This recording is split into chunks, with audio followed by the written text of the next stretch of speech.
Welcome to day 9 of 365 days, 365 English idioms. Today's idiom is to beat around the bush. This means to avoid saying something directly, especially because the topic is sensitive, uncomfortable, or awkward. In simple terms, to beat around the bush means to not ever get to the point. For example, stop beating around the bush and tell me what you really think. Let's take a little look at the verb conjugation. For present simple, I, you, we, they beat around the bush, or he, she, or it beats around the bush. Present continuous, beating around the bush. Past simple, beat around the bush. Past continuous, was or were beating around the bush.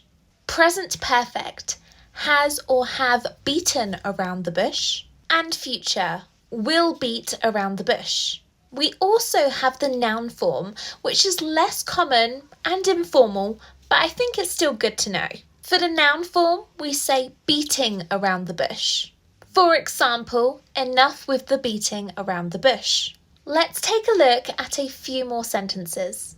In everyday conversation, you might say something like, he beat around the bush instead of admitting he was late. In a work or professional context, someone might say something like, the manager didn't beat around the bush during the meeting.